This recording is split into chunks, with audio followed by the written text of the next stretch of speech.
आलीदेखि थालीसम्म, गोरदेखि ओरसम्म आवाज विहीनको आवाज यो हो कृषि टेलिभिजन। हामी छौँ 24 घण्टा तपाईको साथमा। नमस्कार, म कपिल खड्का। किसानसँग सीधा कुरा अन्तर्गत कार्यक्रम हेलो किसानमा यहाँहरू सम्पूर्णलाई हार्दिक स्वागत छ।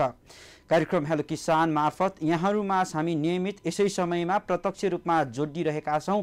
कृषि क्षेत्रको विभिन्न विषयवस्तु सँगै किसानका समस्या, जिज्ञासा एवं गुनासो सम्बन्धित विज्ञ एवं सरकारवाला मार्फत हामी सम्बोधन र समाधान दिँदै आइरहेका छौँ। कृषि क्षेत्रको विभिन्न विषयवस्तु समेट्ने क्रममा आजको श्रृङ्खलामा भने हामी जडीबुटी विशेष अन्तर्गत रहेर विशेष जडीबुटीको समग्र अवस्थामा विशेष छलफल गर्न गइरहेका छौँ। यसमा पनि विशेष त नेपालमा जडीबुटी क्षेत्रको अवस्था सँगसँगै जडीबुटीको सङ्कलन, संवर्धन र संरक्षणमा आज हामी विशेष छलफल गर्न गइरहेका छौँ।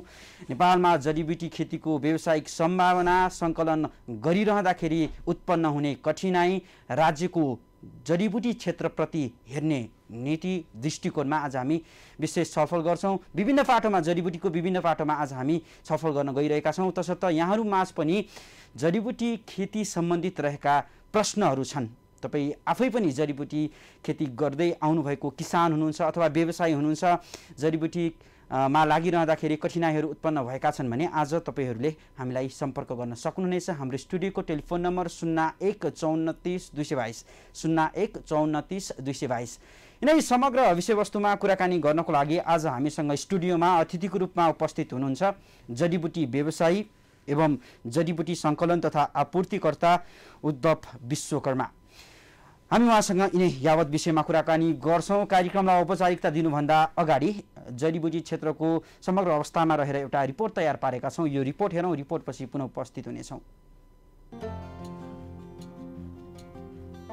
नेपालमा जडीबुटी तथा गैरकाष्ठ वन पैदावारको उपयोगले स्थानीय स्तरमा सामाजिक आर्थिक हिसाबले जीवनस्तर उकास्न तथा औषधीय गुणका कारणले रोगको उपचार पद्धतिमा ठूलो टेवा पुर्याएको छ। जडीबुटीको व्यवसायले नेपालका करिब 80% मानिसहरूको जीविकोपार्जनमा प्रत्यक्ष सरोकार राख्दछ। विश्वमा गुणस्तरीय जडीबुटीहरूको माग दिनानुदिन बढ्दै गएकोले जडीबुटीको असल खेती गरी आय आर्जन गर्ने अवसर सिर्जना भएको छ। नेपालमा लगभग 6500 प्रजातिका फूल फुल्ने र 4064 प्रजातिका फूल नफुल्ने वनस्पतिहरू पाइन्छ, जसमध्ये 1800 प्रजातिका औषधिजन्य जडीबुटीहरू पर्दछन्। तर जडीबुटीको गैरकानूनी तरिकाले सङ्कलन, ओसार पसार र व्यापार हुने भएकोले यसको एकिन संख्या थाहा हुन सकेको छैन। नेपालबाट विदेश निर्यात हुने जडीबुटीको ठूलो हिसाब अप्रशोधित जडीबुटीले ओगटेको छ। हाल आएर केही वनस्पतिजन्य पैदावारहरूको प्रशोधन गरी निर्यात गर्न थालिएको छ, जसमा विशेष गरेर सुगन्धित तेल पर्दछन्। नेपालमा लगभग 50 प्रजातिका औषधिजन्य वनस्पतिलाई सम्भवतः जोखिमपूर्ण अवस्थामा पुगेका प्रजातिका रूपमा वर्गीकृत गरिएको छ। त्यसमध्ये केही महत्त्वपूर्ण र सङ्कटमा परेका जडीबुटी प्रजातिहरूको सङ्कलन तथा बिक्री वितरणमा नेपाल सरकारले प्रतिबन्ध लगाएको छ। जडीबुटीको भूमिका मुख्य गरेर नेपालको हिमाली क्षेत्रमा उच्च रहेको छ, जहाँ ग्रामीण क्षेत्रमा बसोबास गर्ने जनसङ्ख्याको ठूलो अनुपात भोजन, पोषण, औषधि, मसला, सुगन्धित तेल, सौन्दर्यका सामान र अन्य उपयोगी पदार्थका स्रोतका रूपमा यस्ता वन पैदावारहरूमा परापूर्व कालदेखि नै भर पर्दै आएका छन्। त्यस्तै कतिपय जडीबुटीहरू बिक्री वितरण तथा विदेश निकासी गर्न पनि सङ्कलन गरिन्छ, जसले गर्दा यिनीहरूको महत्त्व ग्रामीण तथा राष्ट्रिय अर्थतन्त्रको एउटा प्रमुख स्रोतका रूपमा पनि रहिआएको छ। यस्ता जडीबुटीको उचित सदुपयोग गरी यसको व्यापारलाई व्यवस्थित गर्ने हो भने यसले नेपाल जस्तो विकासशील देशमा स्थानीय जनताको जीविकोपार्जन उकास्नमा ठूलो योगदान पुर्याउन सक्छ। कतिपय पहाडी जिल्लाहरूमा यस्ता जडीबुटीको व्यापारिक सङ्कलन स्थानीय संस्कृतिको एउटा महत्त्वपूर्ण अङ्गको रूपमा रहिआएको छ। नेपालको ग्रामीण भेगका 80% परिवार जडीबुटी र गैरकाष्ठ वन पैदावारको व्यापारिक सङ्कलनमा संलग्न रहेको पाइएको छ र कतिपय ठाउँहरूमा यस्ता वन पैदावारहरूको व्यापारबाट हुने आमदानीले सम्पूर्ण पारिवारिक आयको 50% सम्म हिस्सा ओगटेको छ। यो रिपोर्टपछि पुनः स्वागत छ। दर्शकवृन्द, आजको श्रृङ्खलामा हामी जडीबुटी विशेष अन्तर्गत रहेर छलफल गर्न गइरहेका छौँ। तसर्थ यहाँहरूमाझ पनि जडीबुटी क्षेत्रमा रहेका कठिनाइहरू छन्, समस्याहरू छन्, प्रश्नहरू छन् भने आजको श्रृङ्खलामा राख्न सक्नुहुनेछ। हाम्रो स्टुडियोको टेलिफोन नम्बर 01 34 222। विशेषतः आज हामी जडीबुटीको असल सङ्कलन, असल खेती प्रणालीमा रहेर चर्चा गर्न गइरहेका छौँ। यिनै समग्र विषयवस्तुमा कुराकानी गर्नको लागि आज हामीसँग जडीबुटी व्यवसायी एवं जडीबुटी सङ्कलन तथा आपूर्तिकर्ता उद्धव विश्वकर्मा स्टुडियोमा हुनुहुन्छ। आउनुहोस् उहाँलाई कार्यक्रममा स्वागत गरौँ। उद्धवजी, कार्यक्रममा स्वागत छ यहाँलाई। नमस्कार, धन्यवाद। सन्चै हुनुहुन्छ? हजुर, आरामै छु। हजुर, अब तपाईँ जडीबुटी व्यवसायमा आबद्ध हुनुहुन्छ होइन? जडीबुटी खेतीलाई संरक्षण गरिरहनु भएको छ, प्रबन्धन गरिरहनु भएको छ, सङ्कलन गरिरहनु भएको छ होइन? अब सुरुमा चाहिँ बहुमूल्य जडीबुटीहरूको नेपालमा कसरी सङ्कलन हुँदै आइरहेको छ? कुन विधि व्यवसायीहरूले अप्नाइरहेका छन्, अझ भनौँ किसानले अप्नाइरहेका छन्? त प्राय नेपालमा बहुमूल्य जडीबुटी अन्तर्गत यार्सगोमा सबैभन्दा बहुमूल्य जडीबुटी हुन्। त्यसलाई चाहिँ बहुमूल्य पनि छन्, त्यसका सङ्कलन पनि सहज ढङ्गले पनि भएका छन्, हुने गरेका छन्। अलावा त्यो बाहेक अन्य बहुमूल्य जडीबुटीहरू अब नेपाल सरकारको नियमावली अनुसार अवैधै छन्। जस्तै मानौँ अहिले जसरी एउटा 5 औँले भनिएको छ, यो अन्तर्राष्ट्रिय रूपमा नै अवैध छन्। यो चाहिँ बहुमूल्य जडीबुटी अन्तर्गत पनि अवैध हुन्। ओखरको बोक्रो पनि अहिले अवैधै छन्। र जब मानौँ कि कुट्की पनि अवैध छन्, जुन एउटा बहुमूल्य जडीबुटीहरू पनि अहिले नेपाल सरकारको जुन नियम र नीति अनुसार अवैध छन्। त्यसले गर्दाखेरि एउटा अवैध कुराहरूलाई चाहिँ एउटा वैध बनाउने एउटा नेपाल सरकारले चाहिँ एउटा वैज्ञानिक नीतिहरू अवलम्बन गर्नुपर्छ, पहिलो कुरा। र दोस्रो कुरो, जुन आपूर्ति र असहज भइरहेको अवस्थामा जब एउटा किसानले, हिमाली क्षेत्रको किसानले एउटा सङ्कलन गर्छ, सम्भावना रहेको क्षेत्र हिमाली क्षेत्र हो, र त्यसलाई बजारसम्म ल्याउने खालको एउटा चाहिँ कार्यनीति चाहिँ एउटा अवलम्बन गर्नुपर्छ स्थानीय तह र नेपाल सरकारले जडीबुटीको बहुमूल्य जडीबुटीको क्षेत्रमा चाहिँ। यहाँले भन्नुभयो अवैध छन् होइन? नेपालमा अवैध भएका जडीबुटीहरूको आफ्नो ठाउँमा चाहिँ एउटा प्रक्रिया छ, तर जुन वैध छन्, जुन चाहिँ सङ्कलन गर्न योग्य छन्, त्यो जडीबुटीहरूको पनि वैज्ञानिक रूपमा चाहिँ सङ्कलन भएको पाइँदैन होइन? जसले चाहिँ भोलिको दिनमा जडीबुटीमा ह्रास आउने समस्याहरू पनि उत्पन्न गराउँछ होइन? वैज्ञानिक पद्धतिको अवलम्बन चाहिँ किन हुन सकिरहेको अवस्था छैन? अब त्यो त एउटा जसरी जडीबुटीहरू खेती गर्दाखेरि पनि अब सहजै अन्य नगदे बालीहरू जस्तो सहज ढङ्गले चाहिँ आय आर्जन लिन सक्ने अवस्थाहरू पनि छैन। जब 1 वर्ष खेती गऱ्यो भने 4औँ वर्ष 5औँ वर्ष त्यसको आम्दानी लिनको लागि पनि सकि नरहेको अवस्थाहरू पनि छ। यसले गर्दाखेरि पनि अब व्यक्तिमा एउटा जडीबुटी प्रतिको अलि मोह र चासो केही सीमित व्यक्तिहरूलाई बाहेक अन्य व्यक्तिहरूमा खासै त्यस्तो चासोको अवस्थाहरू सिर्जना भएको छैन। र अर्को कुरो, जसरी स्थानीय तहहरूले एउटा नारा र एजेन्डाहरू अगाडि सारेको छ, त्यसको अलावा पनि जसरी एउटा जडीबुटीलाई जसरी अगाडि सार्नु पर्थ्यो आफ्नो स्थानीय स्तरमा भएको जडीबुटीहरूलाई प्रशोधन गर्ने, अब सङ्कलन गर्ने खालको एउटा यथेष्ट नीतिहरू चाहिँ अगाडि बढाउनु पर्थ्यो, त्यो गर्न सकेको छैन। त्यसले गर्दाखेरि एउटा सामुदायिक वनबाट एउटा सामान्य पुर्जी लिएर र अब संरक्षण क्षेत्र जिल्ला वन कार्यालयबाट चाहिँ एउटा सामान्य पुर्जीको भरमा नै काम गरिरहेको छ। एउटा वैज्ञानिक तवरबाट त्यो हुन सकेको छैन। अहिले स्थानीय सरकारहरूले पनि त्यसलाई वैधानिकताको हिसाबले चाहिँ अगाडि बढाउन सकिरहेको छैन। र जसरी अब स्थानीय तहबाट एउटा पुर्जी लियो, अब सामुदायिक वनबाट अर्को लियो, अब फेरि अनि जिल्ला वन या संरक्षणबाट अर्को लिँदाखेरि एउटा तिनतिर चाहिँ कर तिर्न एउटा बाध्यात्मक अवस्थाहरू पनि छ। अहिले एकीकृत चाहिँ छैन। अझै रोके यहाँलाई, हामीसँग कोही दर्शक जोडिनु भएको छ। नमस्कार, को बोल्दै हुनुहुन्छ, कहाँबाट? हजुर नमस्कार सर, गुल्मी जिल्ला मोलाले पाल्छ सर। हजुर, तपाईँको शुभ नाम? मेरो रेशम खड्का सर। हजुर रेशमजी, प्रश्न राख्नुहोस् त। आज हामी जडीबुटी विशेषमा छलफल गरिरहेका छौँ। यो यस्तो सर, हजुरको कार्यक्रम हेर्दा मलाई चाहिँ हजुरको कार्यक्रम हेर्दा चाहिँ यस्तो लाग्यो कि सर, हजुरको जो जडीबुटी खेती भनिन्छ होइन, हाम्रो चाहिँ त्यो जडीबुटीको चाहिँ वास्तवमा गर्न हामीले चाहेर पनि गर्न सकिरहेका छैनौँ। त्यसको बिउ कहाँ पाउँछ, त्यसको मार्केट के छ, अनि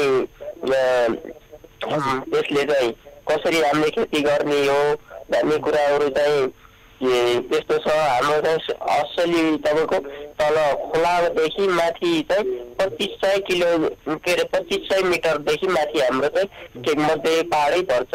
हजुर हजुर। भनेपछि रेशमजी तपाईँको चाहिँ प्रश्न अब गुनासो भनौँ, नेपालमा चाहिँ जडीबुटीको सम्भावना हुँदाहुँदै पनि कुन जडीबुटी कसरी लगाउने होइन, यसको बजारीकरणको सम्भावना कतिको छ, बजारको पहिचान कसरी गर्ने, यसमै कठिनाइ उत्पन्न भइरहेको छ, यो नै हामीले बुझ्न सकिरहेको छैनौँ भन्ने मूल प्रश्न हो। हजुर हजुर, मूल प्रश्न नै। ल हुन्छ, आज हामीसँग जडीबुटी व्यवसायी आफै यहाँ हुनुहुन्छ, उपस्थित हुनुहुन्छ। तपाईँको प्रश्न उहाँले सुनि पनि रहनु भएको छ। हुन्छ, यो प्रश्न हामी उहाँसँग राख्छौँ, तपाईँ हेर्दै गर्नु। हजुर सर, एउटा चाहिँ टिभी मार्फत हाम्रो चाहिँ जो नेपाल सरकार राज्यलाई पनि यस्तो होस् कि हाम्रो लाखौँ युवाहरू चाहिँ बाहिर विदेशी परेको छ, एउटा चाहिँ मान्छेको रहर होइन बाध्यता हो सर। हाम्रो चाहिँ हजारौँ जडीबुटीहरू हामीले चिन्न सकेका छैनौँ, यसरी नै गइरहेको छ। एउटा राज्यको दायित्व हो नि त नेपाली जनतालाई चाहिँ चिनाउनु पर्ने, यसको भ्यालु यस्तो छ, यसरी गर भन्ने सरकारले अहिले चाहिँ एक घर एक जागिर भन्ने चाहिँ अहिले चाहिँ त्यो सुखी नारा चाहिँ केपी शर्मा ओलीजीको छ होइन। यसको चाहिँ त्यो वास्तवमा त्यो चाहिँ उहाँलाई चाहिँ खास गरी चाहिँ बोल्न मात्रै गर्नु भएको, तर चाहिँ गर्न चाहिँ उहाँले चाहिँ नखोजेको जस्तो मलाई लाग्यो। सानो चिजहरू पनि उहाँले चाहिँ पहिचान गराउनको लागि फोकस गर्नु भएन कि जस्तो लाग्छ मलाई। हजुर, तपाईँले भन्नुभएको यो निकै नै यथार्थ छ, यथार्थ हो पनि होइन। हुन्छ, कार्यक्रममा सहभागिता जनाइदिनु भयो, धन्यवाद यहाँलाई। हजुर धन्यवाद सर। उद्धवजी के भन्न चाहनुहुन्छ? अब यहाँको अब पहिलो कुरा त अब कसरी चाहिँ खेती प्रणालीहरूलाई अगाडि बढाउन सकिन्छ, बिउ कहाँ पाइन्छ भन्ने जिज्ञासा उहाँको रहे। र यसमा पहिलो कुरो अब पहिलो त अब हाम्रो जिल्ला वन कार्यालय सबै जिल्लाहरूमा छन् र त्यसलाई बिक्री वितरणको विधिलाई भन्दाखेरि जडीबुटीलाई चाहिँ जडीबुटीको बिउ बिजन चाहिँ कहाँ पाइन्छ भन्ने खालको विषयमा चाहिँ उहाँहरूसँग चाहिँ एकदम अनुभवी वनका कर्मचारीहरू पनि हुनुहुन्छ। उहाँहरूबाट विशेष जान्नु भए चाहिँ अझ उपयुक्त हुन्छ। र अर्को कुरा जुन अब जडीबुटीहरूको चाहिँ बजारीकरणको अवस्थाको विषयमा उहाँले कुरा गर्नुभएको छ। जडीबुटीको अब सङ्कलन भएको कुराहरू खेर जाने अवस्था छैन होइन। यसमा चाहिँ जुन वैध छन् ती जडीबुटीहरू, जब चाहिँ पहिचान भएका जडीबुटीहरू छन्, वैध छन्, तिनका बजारको समस्याहरू केही छैन। नेपालभित्र पनि नेपाल बाहिर पनि। अब नेपाल बाहिर लैजानको लागि त अलि धेरै प्रक्रियाहरू विधिहरू अपनाउनु पर्न हुन सक्लान् र नेपालभित्रको लागि चाहिँ अब हाम्रो जडीबुटी व्यवसायी सङ्घ महासङ्घ छन्। यो चाहिँ हाम्रो नरदेवी आसपासै छ, यहाँहरूले आएको बेला इटमबाल भन्ने ठाउँमा छ, आएको बेलामा यहाँहरूले पनि देख्न सक्नुहुनेछ, त्यहीँनिर छन्। त्यहाँबाट विशेष गरी कहाँ कसरी बजारीकरण गर्न सकिन्छ, कसरी चाहिँ खरिद गर्न सकिन्छ, कुन दर रेटमा चाहिँ खरिद गर्न सकिन्छ भन्ने विषयवस्तुहरू चाहिँ त्यहाँबाट प्रष्ट रूपमा पाउन सकिन्छ। पक्कै पनि उहाँले भन्नुभयो जस्तो नेपालमा जडीबुटीको सम्भावना अथाह छ। उहाँले आफैले पनि भन्नुभयो उहाँको क्षेत्रमा पनि जडीबुटी निकै पाइन्छन् होइन, तर पहिचान गर्न पनि समस्या छ, कठिनाइ छ। हामी आफै किसान, हामी पहिचान गर्न सक्दैनौँ जडीबुटी कुन हो, कुन प्रकारको हो, यसका फाइदा के छन् होइन। एउटा प्रमुख समस्या यो रह्यो। दोस्रो भनेको अब जडीबुटीलाई व्यावसायिक रूपमा अपनाउनको लागि चाहिँ नर्सरीका स्थापनाहरू पनि भएका छैनन्, कहाँबाट ल्याउने? अब तपाईँले आफैले भन्नुभयो सम्बन्धित कार्यालयमा त हुन सक्छ, तर त्यहाँ पनि सीमित स्रोत साधन र जनशक्तिको कमी र अभाव झल्किन्छ होइन। हो, किसानलाई चाहिँ अब जडीबुटी खेतीमा आकर्षित कसरी गर्न सकिन्छ त? त्यो त अब एउटा विज्ञहरूको पनि एउटा जनचासोको विषय रहन अति आवश्यकता छ।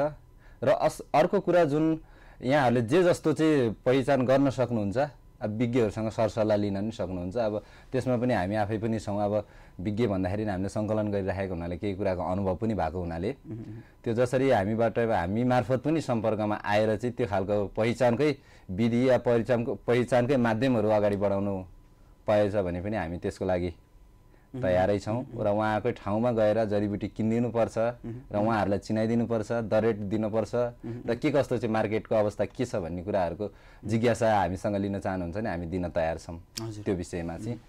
अब एउटा व्यवसायीले, एउटा किसानले कुनै ठाउँबाट जडीबुटी सङ्कलन गर्नुभयो होइन, अब विभिन्न राज्यको विभिन्न निकायमा, विशेष त वनसँग जोडिएका विभिन्न निकायमा चाहिँ ठोकिनुपर्छ, झन्झट छ भन्नुभयो यहाँले होइन। अब वन नियमावली 2078 संशोधन हुने प्रक्रियामा पनि छ होइन, विभिन्न चरण पार गर्दै अहिले 78 सम्म आइपुगेको छ। अब यो प्रक्रियामा चाहिँ जडीबुटी क्षेत्रलाई यो संशोधित ऐनले, नियमावलीले चाहिँ कसरी समेट्न आवश्यक देख्नुहुन्छ यहाँले?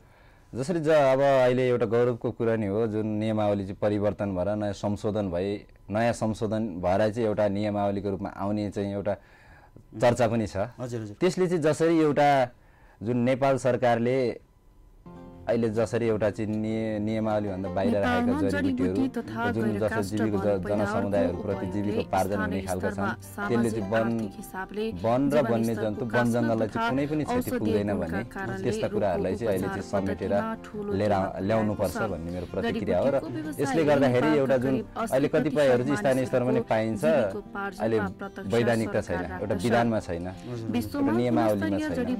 त्यसले गर्दाखेरि चाहिँ अहिले जसरी जीविकोपार्जन र जनजीविका सहज ढङ्गले चल्ने थियो त्यो चल्न नसकेको अवस्था छ। जब यो जुन नियमावली 2078 परिवर्तन तपाईँ आफैले चाहिँ जस्तो अब तपाईँ सङ्कलनकर्ता भएको नाताले होइन, तपाईँले आफैले चाहिँ अब वन पैदावार अथवा जडीबुटी सङ्कलन गर्दाखेरि चाहिँ के कस्ता कठिनाइहरू भोग्नु भएको छ प्रत्यक्ष रूपमा? अब एउटा त भनिहाल्नुभयो तपाईँले होइन, राज्यका विभिन्न निकायसँग हामीले पर्मिसन लिनुपर्छ, यो एउटा झन्झटिलो प्रोसेस छ भन्नुभयो। त्यो बाहेक अन्य के कस्ता जडीबुटी आफैमा पनि कतिको मासिरहेका छन् होइन, यस्ता के कस्ता कठिनाइहरू छन्? झन्झटिलो त अब अहिलेको अवस्थामा झन्झटिलो नै प्रक्रिया अनुसार प्राय जडीबुटीहरू चाहिँ हिउँद र सुक्खा महिनामा भन्दा नि बर्सातको महिनामा बढी जुन सङ्कलन गर्ने हुँदाखेरि जसरी एउटा झरीको अवस्थाहरू एउटा कठिनाइको विषय भइहाल्यो। अर्को अवस्था भनेको जुन झरीको महिनामा झरीको बेला चाहिँ जडीबुटीहरू नसुक्ने हुँदाखेरि कतिपय खेर जान्छ, त्यो पनि समस्याको विषय हो। र अर्को कुरा एउटा चाहिँ निश्चित समय अवधि दिएको हुन्छ एउटा त्यो अवधिमा चाहिँ हामीले सङ्कलन गर्न नसक्दाखेरि अलिकति कठिनाइ अवस्थाहरू सिर्जना भएको छ। जस्तो एकै क्षेत्रमा जडीबुटी लगातार सङ्कलन गर्ने प्रचलन पनि छ नेपालमा होइन, किसानले नबुझेर हो या नजानेर हो होइन, यसले चाहिँ जडीबुटीमा ह्रास आउने अथवा जडीबुटी क्षेत्रमा असर कतिको पुर्याउँछ? प्रत्यक्ष रूपमा त त्यो प्रत्यक्ष रूपमा असर त पर्ने नै भइहाले होइन। एक किसिमको जब यो एकै वर्षमा एकै एरियामा चाहिँ पटक पटक खनिरहँदाखेरि एउटा चाहिँ मासेर प्रत्यक्ष रूपमा वन जङ्गलमा प्रत्यक्ष रूपमा असर पर्छन्। हजुर। त्यसले गर्दाखेरि एउटा अब एक भेगको मान्छे अर्को भेगमा जानको लागि छुट्टै खालको एउटा कर तिर्नुपर्ने हुन्छ। त्यसले गर्दाखेरि पनि एउटा भेगका मान्छे एकै क्षेत्रमा चाहिँ जडीबुटी कारोबार गर्ने व्यावसायिक रूपमा चाहिँ सङ्कलन यसमा चाहिँ जडीबुटीलाई शुद्धता होइन, जडीबुटीको गुणस्तर खस्किन नदिनको लागि चाहिँ यहाँहरूले के कस्ता प्रक्रियाहरू अवलम्बन गरिरहनु भएको छ? किनकि जडीबुटी आफैमा पनि औषधीय गुणले भरिपूर्ण वस्तु हो होइन, अब यसलाई चाहिँ कसरी शुद्धता अथवा गुणस्तर कायम राख्न सकिन्छ त? अब यसलाई त शुद्धता अब पहिलो कुरो जङ्गल जोगाउनको लागि व्यावसायिक रूपमा चाहिँ बाँझो रहेको जग्गाहरूमा चाहिँ खेती प्रणाली अवलम्बन गर्नुपर्छ। त्यसमा चाहिँ स्थानीय तहदेखि लिएर सबै निकायहरूले चाहिँ साथ दिएर चाहिँ अगाडि बढ्नुपर्छ। र अर्को कुरा चाहिँ एकै ठाउँमा चाहिँ प्रत्येक वर्ष नै एकै ठाउँमा चाहिँ सङ्कलन गर्ने विधिलाई चाहिँ महत्त्वपूर्ण र सङ्कटमा परेका जडीबुटी प्रजातिहरूको सङ्कलन तथा बिक्री वितरणमा नेपाल सरकारले प्रतिबन्ध लगाएको छ। सङ्कलनकर्ताको हिसाबमा चाहिँ कतिको नलेजेबल, कतिको ज्ञान लिएर उहाँहरू सङ्कलन गर्न गइरहनु भएको छ होइन? तपाईँले के पाउनु भएको छ? जडीबुटीको उचित मात्रामा सङ्कलन गर्न अथवा टिप्न नजान्दाखेरि पनि त्यो मासिन जान्छ, औषधीय गुण ह्रास हुन्छ होइन? कतिको ज्ञान सिप लिन चाहिँ अपरिहार्य छ? त्यसमा त एकदम अपरिहार्य छ। कति कुरा त जडीबुटीहरू जुन कतिपय त केही बाहेक कतिपय जडीबुटीहरू त बिना हतियार बाहेक सङ्कलन गर्न सकिँदैन। त्यसले गर्दा त्यो आफूले विधि नजान्दा, विधि अपनाउन नसक्दा केही कुरा त्यसले चोट लाग्यो भने जडीबुटी गुण चाहिँ सकिएर त्यो चाहिँ नाश हुन्छ, खेर जान सक्छ। त्यसले गर्दाखेरि चाहिँ अब त्यसमा चाहिँ ज्ञान, यसमा सिप पनि भनौँ एक किसिमको, त्यसको ज्ञान पनि भनौँ, त्यो चाहिँ एकदम अपरिहार्य नै छ। हजुर हजुर, एकदमै किसानले अथवा सङ्कलनकर्ताले चाहिँ यसको उचित ज्ञान विज्ञ मार्फत हासिल गरेरै मात्रै सङ्कलन गर्दाखेरि चाहिँ उचित हुन्छ, यहाँको राय यही हो? हजुर, केही हदसम्म त केही व्यक्तिले सबैले पनि अब विज्ञबाट पनि अब त्यो खालको सिप लिनुपर्छ भन्ने छैन। यसमा चाहिँ केही व्यक्तिहरू त्यो भेगका, त्यो टिमका, त्यो समुदायकै एकजना व्यक्तिले लियो भने त्यही ज्ञानहरू चाहिँ अर्कोतिर साटिन्छ। त्यसले गर्दाखेरि सबैले चाहिँ विज्ञ कहीँ गएर सरसल्लाह लिने, विज्ञ कहीँ गएर चाहिँ छलफल गरेर चाहिँ अगाडि काम गर्नुपर्छ भन्ने नि छैन। जुन समुदाय एउटा टिमहरू छन्, सङ्कलनकर्ताहरूको टिमहरू छ, कतिजना 5 जना 10 जना अब भनौँ अब जतिजनाको सङ्ख्या छन् त्यो सङ्ख्यात्मक हिसाबमा 1-2 जनाले जानिसकेपछि त्यही प्रविधिहरू त्यही सिपहरू अर्को पुस्तालाई हस्तान्तरण हुँदै जानेछ। हजुर, अब उत्पादनको कुरा गरौँ न। व्यावसायिक रूपमा सम्भावना बोकेका जडीबुटी होइन, यसका प्रशोधनका पाटोमा थोरै औँलाइदिनुहोस् न। के छ व्यावसायिक रूपमा सम्भावना बोकेका नेपालमा जडीबुटीहरू के कस्ता हुन् होइन, र यसको प्रशोधन कार्य चाहिँ के कसरी भइरहेको छ, कतिको हामी वैज्ञानिक तौरमा अथवा प्रविधिको पहुँचभन्दा टाढा छौँ, के लाग्छ यहाँलाई? अब प्रशोधनका विषय त अब कतिपय जडीबुटीहरू त नेपाल बाहिर पठाउँदाखेरि प्रशोधन नगरी पठाउनु पाइँदैन भनेर एउटा क्षेत्रमा उच्च रहेको छ, जहाँ ग्रामीण प्रशोधन त अपरिहार्य छ र उत्पादन र व्यावसायिक खेतीको विषयमा चाहिँ कुरा गर्दाखेरि खेती पनि अहिले सिक्दै गर, जान्दै गर र बुझ्दै गर, कतिपय ठाउँहरूमा घुम्दै गर चाहिँ कतिपय किसानहरूले पनि जानिसके अब योबाट चाहिँ आय आर्जन हुने रहेछ। त्यस्तै कतिपय जडीबुटीहरू बिक्री वितरण तथा भन्ने खालको कतिपय सतुवाका बिरुवाहरू बिक्री वितरणमा पनि अगाडि आइसकेका छन्। यसले गर्दाखेरि चाहिँ अहिले खुसीको कुरो यसरी किसानहरू अगाडि बढेर जाँदा हामी किसानहरू अगाडि चाहिँ जुन व्यावसायिकताको हिसाबले अगाडि बढ्दाखेरि एउटा जङ्गल मासिँदैन, एउटा खुसीको कुरो थियो। एउटा व्यावसायिकताको हिसाबले पनि अगाडि बढ्ने भयो, अर्को त वन जङ्गल पनि नमासिने।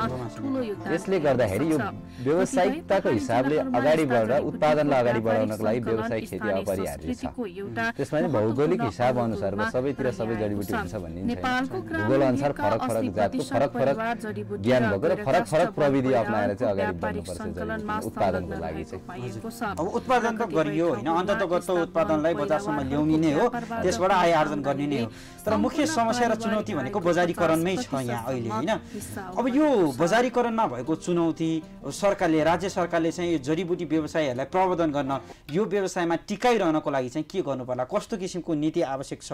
नेपालमा आफैमा एउटा बजारको सम्भावना बोकेको क्षेत्र त हुँदै हो होइन, यो बाहेक भारत पनि छ लगायत तेस्रो मुलुकमा निर्यातका सम्भावनाको दायराहरू बढाउन कतिको जरुरी देख्नुहुन्छ यहाँले, के लाग्छ? अब यो नेपालमा त यो जडीबुटी प्रायः त 90% त भारतमै खपत हुने हो जडीबुटी होइन। अब यहाँबाट प्रशोधन गरेर प्रशोधनको रूपमा चाहिँ उहाँबाट हामीले रकमाल पठायो, उताबाट प्रशोधन गरेर आउने जडीबुटीको औषधिको रूपमा आउने हो। र दोस्रो 10% चाहिँ अब चाइनासम्म जान्छ सतुवा लगायतका जडीबुटीहरू चाहिँ। र टिकाइराख्नको लागि चाहिँ अब तिनै तवरबाट क्या, अब जुन सङ्कलनकर्ता, त्यसबिचको मध्यस्थकर्ता, त्योबाट अनि अर्को सप्लायर्स, तेस्रो पार्ट जस्तै जसले सङ्कलन गर्यो त्योबाट दोस्रो पार्टलाई बेच्यो र तेस्रो पार्ट, र ती तिनटै साझेदारी गर्नको लागि एकरूपतामा ल्याउनको लागि नेपाल सरकार स्थानीय तहहरूले पनि एक खालको भूमिका निर्वाह गर्नुपर्छ। कस्तो सङ्कलन केन्द्रहरू राखेर हुन्छ कि होइन, अब उनीहरूलाई समय समयमा चाहिँ उचित ज्ञानहरू चाहिँ प्रवर्धन गरेर हुन्छ कि यो ठाउँमा चाहिँ यो खालको जडीबुटी बिक्री हुन्छ, यो ठाउँमा चाहिँ यो खालको उत्पादन हुन्छ भनेर चाहिँ एउटा बजारीकरणको व्यवस्थापनलाई भन्दा नि एउटा बिक्री केन्द्र जस्तो क्या, एउटा सङ्कलन गरेर ल्यायो त्यो ठाउँबाट जुन सङ्कलन केन्द्रबाट अनि अर्को ठाउँमा बिक्री केन्द्र क्या, त्यो राख्यो भने चाहिँ सहज हुन्छ। त्यो बजार भौतारी राख्नु नि नपर्ने, बजार खोजिराख्नु नि नपर्ने, रेटमा नि एकरूपता हुने, त्यो खालको व्यवस्था ल्यायो भने चाहिँ सहज हुन्छ। तपाईँले जडीबुटी सङ्कलन गरिरहँदाखेरि अब स्थानीय सरकार नजिक भएर काम गर्नुभएको छ पक्कै पनि होइन। अब धेरै किसानहरू त्यही नै हो, धेरै किसानको हकमा त्यो लागू पनि हुन्छ। स्थानीय सरकारले चाहिँ जडीबुटी क्षेत्रमा आबद्ध भएर काम गर्ने व्यक्ति, तपाईँ जस्ता व्यक्ति किसानहरूलाई हेर्ने दृष्टिकोण नजर चाहिँ कस्तो पाउनु भएको छ, कस्तो नजरिया राख्नुहुन्छ उहाँहरू? एक खालको त अब पुराना बुढापाकाहरूले चाहिँ एउटा सकारात्मक दृष्टिहरू पनि राखिरहेको छ। जडीबुटी भनिसकेपछि त स्थानीय स्तरमा पाइने, हामीलाई चाहिँ सस्तो र सुलभ रूपमा चाहिँ हामीले उपभोग गर्न पाउँछौँ भन्ने खालको एउटा नजर छन्। र अहिले चाहिँ के भएको छ भने यो कुनै पुस्ताहरूले चाहिँ जुन जडीबुटी व्यापार र व्यवसाय भनेको डलरको खेती भन्ने पनि बुझिरहेछन् क्या होइन। त्यसले गर्दा चाहिँ एउटा खालको एउटा समस्यात्मक हिसाबले पनि अगाडि बढ्ने क्या। अनि उनीहरूले कुनै बेला चाहिँ अब उसमा सामान लैजाने बेला बाटोतिर रोकछेक गर्ने होइन, पैसा सैसा माग्ने, ती खालको प्रवृत्तिहरू पनि अगाडि बढिराखेको छ। अब एक खालको कागजी प्रक्रिया त छुट्टै छ, झन्झटिलो प्रक्रिया नै भनौँ, अब काम गर्दै जाँदा केही खालको झन्झटिलो त आइगयो। र दोस्रो पार्ट चाहिँ ती खालको प्रवृत्तिहरू पनि सिर्जना भएको छ। जडीबुटी भन्नुसाथ नेपालमा खपत हुँदैन, बाहिर जाने हो, बाहिरबाट त टन्ने पैसा आउँछ, यो खालको चाहिँ मनस्थिति अहिले मनसाय भएका युवाहरू पनि प्रशस्त छन्। त्यसलाई चाहिँ कसरी हुन्छ, यसको खोज र सोच भन्दाखेरि पनि अब यसलाई चाहिँ सोझै पैसा आउने हिसाबले चाहिँ अहिले अगाडि बढिराखेको छ। हुन्छ उद्धवजी, अब हामी थप प्रसङ्ग बाँकी पनि छ होइन, जडीबुटी क्षेत्रको अथाह सम्भावना र हामीले विशेष त चुनौतीका पाटो र सङ्कलन को हिसाबले के कस्तो सम्भावना बोकेको छ भन्ने विषय आज हामीले उठान गरिरहेका छौँ। हुन्छ, थप प्रसङ्ग हामी जारी राख्छौँ एकैछिनको ब्रेकपछि। दर्शकबिन, आजको श्रृङ्खलामा हामी जडीबुटी विशेष अन्तर्गत रहेर जडीबुटीको समग्र अवस्था र यसमा पनि विशेषता आज हामी जडीबुटीको सङ्कलन, संरक्षण र संवर्धनमा विशेष छलफल गरिरहेका छौँ। यति बेला भने छोटो व्यापारिक विश्राममा जान्छौँ। विश्रामपछि पुनः उपस्थित हुनेछौँ। विश्रामपछि पुनः स्वागत छ। दर्शकबिन, आजको श्रृङ्खलामा हामी जडीबुटी विशेष अन्तर्गत रहेर छलफल गरिरहेका छौँ। विशेषतः समग्र जडीबुटी क्षेत्रको अवस्थासँगै वैज्ञानिक रूपमा जडीबुटीको सङ्कलन, संरक्षण र संवर्धन के कसरी नेपालमा हुँदै आएको छ, विशेषतः जडीबुटीको सङ्कलन कार्यहरू व्यवसायीहरूले, किसानहरूले कुन मातहतमा रहेर गरिरहेका छन् र यो सँगसँगै नेपालमा जडीबुटीको सम्भावनामा पनि आज हामी विशेष छलफल गरिरहेका छौँ। तपाईँहरू पनि कार्यक्रममा सहभागिता जनाउन चाहनुहुन्छ, जडीबुटी क्षेत्रमा रहेका समस्याहरू औँलाउन चाहनुहुन्छ, किसान हुनुहुन्छ, जडीबुटी व्यवसायमा आबद्ध भएर काम गरिरहनु भएको छ, राज्य सरकारबाट कठिनाइहरू उत्पन्न भइरहेका छन्, तपाईँहरूको मत राख्न चाहनुहुन्छ भने पनि आज तपाईँहरूले सम्पर्क गर्न सक्नुहुनेछ। हाम्रो स्टुडियोको टेलिफोन नम्बर 01 34 222। आज हामीसँग जडीबुटी व्यवसायी एवं जडीबुटी सङ्कलन तथा आपूर्तिकर्ता उद्धव विश्वकर्मा स्टुडियोमा हुनुहुन्छ। आउनुहोस् उहाँलाई कार्यक्रममा पुनः स्वागत गरौँ। उद्धवजी, कार्यक्रममा पुनः स्वागत छ यहाँलाई। धन्यवाद। हजुर, अबको चरणमा चाहिँ जस्तो हामीलाई किसानहरूले पनि हेरिरहनु भएको छ होइन, अब हामीले भनि पनि रहेका छौँ नेपालमा सम्भावना अथाह छ। भौगोलिक बनावट अथवा भौगोलिक दृष्टिकोणले हेर्ने हो भने तराईदेखि लिएर पहाड हुँदै उच्च हिमाली भेगसम्म जडीबुटी पाइन्छ। अब किसानहरूले बुझ्ने भाषामा, सरल ढङ्गमा चाहिँ कुन कुन भेगमा किसानहरूले कस्ता कस्ता जडीबुटीहरू चाहिँ लगाउन सक्छन्, कसले चाहिँ कुन कुन जडीबुटीले चाहिँ व्यावसायिक मूल्य पाइरहेका छन् होइन, यो बारेमा पनि विस्तृत रूपमा बताइदिनुहोस् न। हजुर, अहिले जडीबुटीको कुराकानी गर्दाखेरि चाहिँ जुन अहिले सहज र सरल ढङ्गले जडीबुटी व्यावसायिक रूपमा खेती गर्ने भनेको चिराइतो छन् होइन, त्यसको बजार मूल्य पनि ठिकै छ, जुन बजारमा नबिक्ला भन्ने ठाउँहरू छैन। हजुर। र अर्को कुरा, सतुवा कतिपय ठाउँहरूमा अहिले व्यावसायिक खेतीहरूको पनि सुरुवात भइसकेको छ, बिरुवाहरू पनि बिक्री वितरणका विज्ञापनहरू पनि बजिरहेका छन्। हजुर हजुर। र तेस्रो कुरा अर्को कुरिलो भन्ने पनि अहिले व्यावसायिक रूपमा पनि खेतीहरू अगाडि बढिरहेका छन् र त्यसले राम्रै आय आर्जनहरू चाहिँ प्राप्त गरिरहेका छन्। र अनि जुन अहिले ठुलो ओखती कुनै एरियामा बुढी ओक्तो भनेर पनि चिनिन्छ, त्यस किसिमका जडीबुटीहरूबाट सहज ढङ्गले खेतीपाती गर्न सकिने, सहज ढङ्गको बजारीकरण र सहज ढङ्गले नै त्यसको स्थानीय स्तरमा उपभोग, त्यसलाई चाहिँ जुन बुढी ओक्तो भए, जुन ठुलो ओखती भनेर चिनिन्छ र कुरिलो भए, तिनीहरूको चाहिँ धेरै त्यो बिरुवाहरू खोज्नको लागि भौतारी राख्ने अवस्था छैन। त्यो स्थानीय स्तरबाट नै उत्पादन गर्न सकिन्छ ती जडीबुटीका बिरुवाहरू चाहिँ। र अलावा यसका अलावा कतिपय ठाउँहरूमा कुरिलाको बिरुवाहरू प्रशस्त रूपमा पाइ पनि राखेको छ। अब यसमा चाहिँ विशेष गरी चाहिँ अब कुन किसिमको जडीबुटी कुन क्षेत्रमा पाइन्छ भनेर हामीले भेगै हिसाबले काम गरेका हौँ। हामीले त्यति राम्रो खालको अनुभव त बटुल्न नसकेको अवस्था पनि हुन सक्ला कतिपय उसमा चाहिँ, कतिपय सन्दर्भमा चाहिँ। र यसमा चाहिँ जुन जिल्ला आयुर्वेदिक अस्पताल प्रत्येक जिल्लामा पनि छन्, त्यहाँबाट हरेक किसिमको जडीबुटीहरूको नाम लिस्ट, जुन कुन हाइटबाट कति हाइट क्षेत्रफलसम्म चाहिँ उत्पादन हुन्छ र त्यसको बजारीकरणको विषयवस्तु पनि उहाँहरूलाई प्रायः थाहा हुन्छ। उहाँहरूले जुन नेपालभित्र नै उत्पादित जडीबुटीहरूको चाहिँ जुन डिलरबाट चाहिँ प्रशोधन गरेर ल्याएर जुन जिल्लासम्म, जिल्लाको जनसमुदायहरूलाई पनि वितरण, कतिपय ठाउँहरूमा कतिपय सन्दर्भमा चाहिँ जुन पैसा लिएर पनि वितरण गर्नुपर्ने पनि हुन सक्ला र कतिपय जडीबुटीहरू चाहिँ उहाँहरूले निःशुल्क वितरण गरिरहेको सन्दर्भमा पनि छ। यो प्रष्ट जुन अहिले आयुर्वेदिक जिल्ला आयुर्वेदिक हस्पिटलबाट पनि यसको प्रष्ट जानकारी चाहिँ त्यहाँबाट पनि पाउन सकिन्छ, जुन जिल्ला वनका अलावा। हजुर हजुर। अब जुन मूल्यवान जडीबुटीहरू छन् जसको चाहिँ राम्रो मूल्य पनि पाइरहेका छन् किसानहरूले होइन, यसको यो पाटो आफ्नो ठाउँमा एकदमै यो सुखद पाटो पनि हो। यद्यपि अब भारत र भारतीय बजार चाहिँ नेपाली जडीबुटीको प्रमुख बजारको केन्द्रको रूपमा स्थापित भएको छ। करिब करिब नेपालमा यस्ता भएको जडीबुटी करिब 90% चाहिँ भारतकै बजारमा खपत हुन्छ होइन। त्यहाँ हाम्रो कुराकानीको दौरान पनि यहाँले भन्नुभयो, यो ठिक पनि हो। तर यद्यपि भारतमा जाने जडीबुटी, नेपालबाट जाने जडीबुटी निर्यातमा चाहिँ एकदमै बाधा र कठिनाइहरू उत्पन्न हुन्छन्। विभिन्न समयमा त्यो देखा परिरहेको छ। भारतबाट नेपाल आउने जडीबुटी चाहिँ सजिलै नेपाल प्रवेश पाइरहेको अवस्था छ, तर नेपालबाट भारत निर्यात हुने जडीबुटीमा चाहिँ विभिन्न किसिमका प्रतिबन्ध रोकहरू लगाइन्छ। हजुर हो, यो कतिको विडम्बनाको विषय हो र राज्यले चाहिँ यसमा कतिको लचकता अप्नाउनु पर्यो, राज्य सरकारले चाहिँ कतिको लबिङ गर्नुपर्छ यो विषयमा चाहिँ? पहिलो कुरो राज्यले पनि यसको सहज बाटोहरूको निकास दिनुपर्छ र त्यो अप्ठ्यारै एउटा कागजी प्रक्रियालाई पनि कतिपय ठाउँमा शङ्का गर्ने प्रविधिले गर्दा नि यो अप्ठ्याराहरू आएको हुन् र अब यसमा पनि शङ्का गर्नेहरू पनि धेरै पाटोहरू पनि छन्। हजुर हजुर, जुन एकतर्फीबाट मात्रै पनि जुन एकरूपताको लागि मात्रै पनि अहिले व्यापार भइरहेको छैन। कतिपय धेरै अहिले प्रविधिबाट धेरै जान्ने पनि भइसकेका छन्।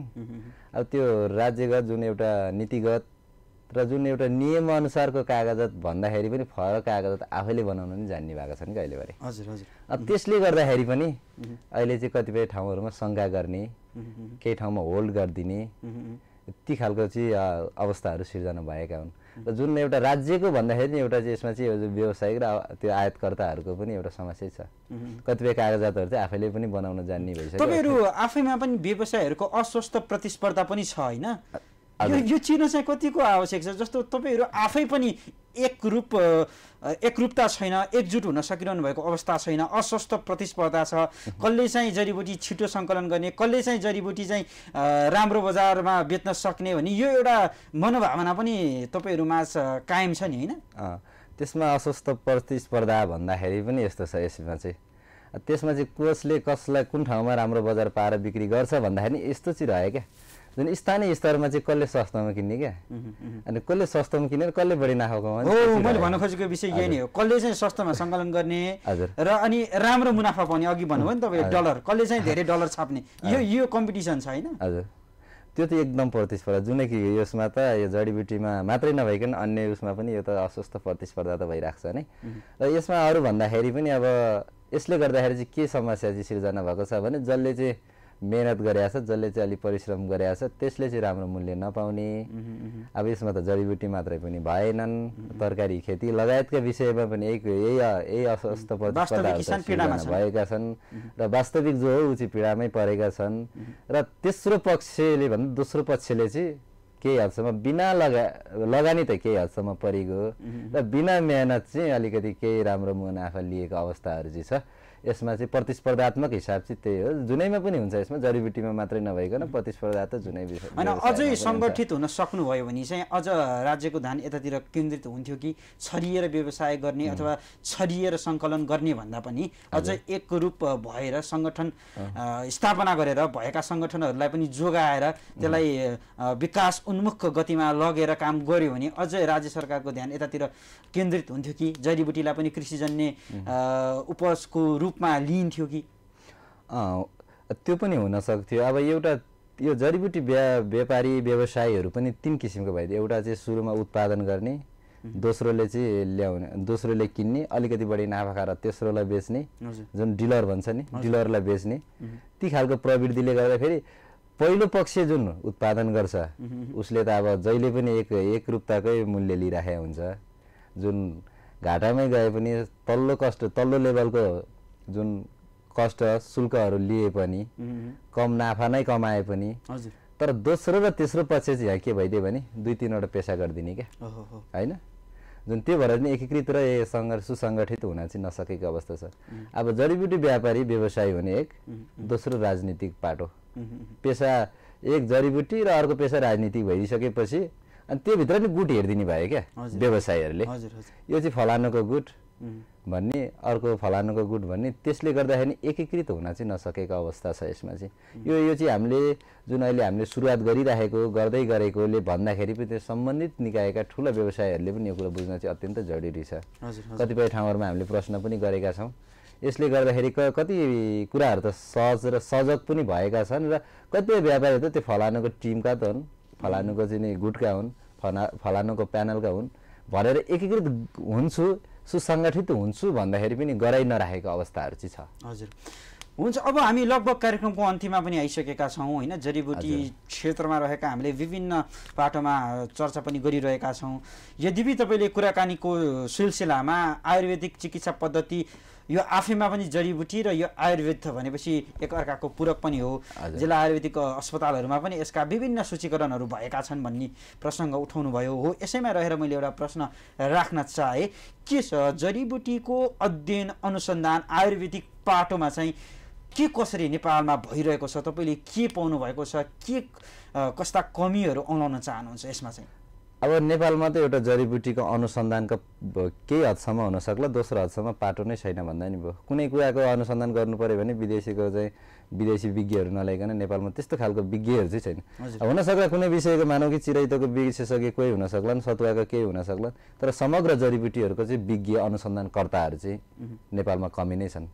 जसरी अब एउटा जुन आफूले अध्ययन गरे बमोजिम चाहिँ जुन अब यो खालको औषधि चाहिँ यसमा प्रयोग हुन्छ है भन्ने खालको एउटा अध्ययन त हुन सक्लान्। तर नेपालमा चाहिँ अहिले लगभग 238 प्रजाति हाराहारीको जडीबुटीहरू चाहिँ नेपालमा पाइन्छन्।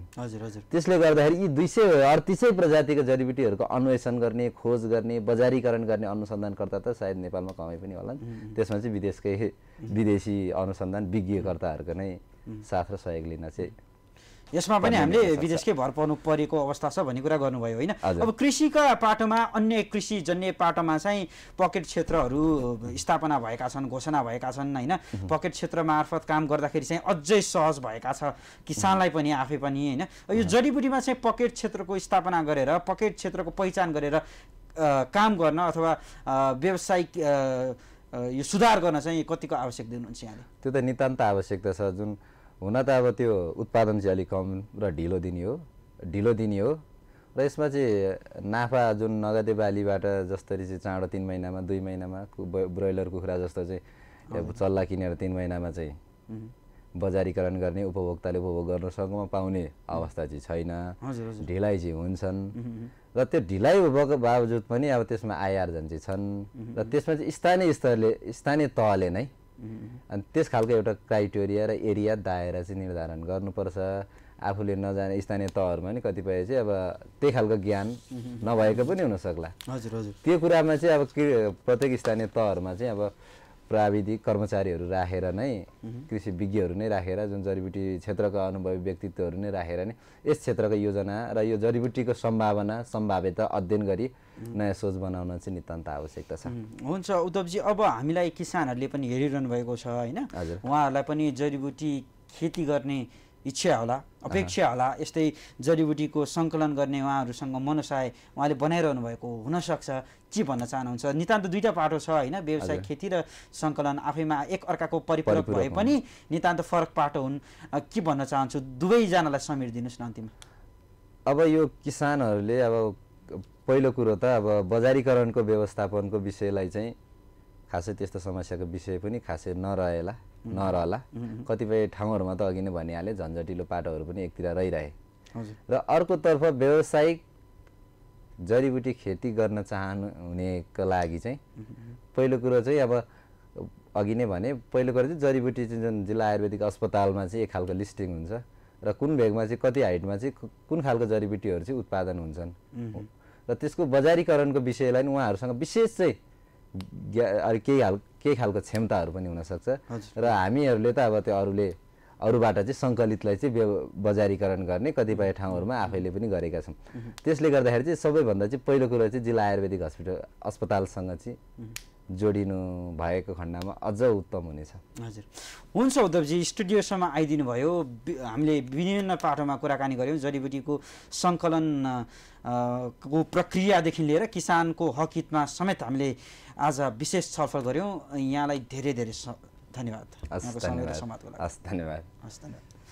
दर्शकवृन्द, आजलाई यति नै। हामी भोलि नयाँ विषयवस्तु र फरक अतिथिका साथ पुनः उपस्थित हुने नै छौँ। तबसम्मका लागि बिदा दिनुहोस्। कृषि टेलिभिजन हेर्दै रहनुहोला। जय कृषि, जय किसान, समृद्ध कृषि हाम्रो अभियान।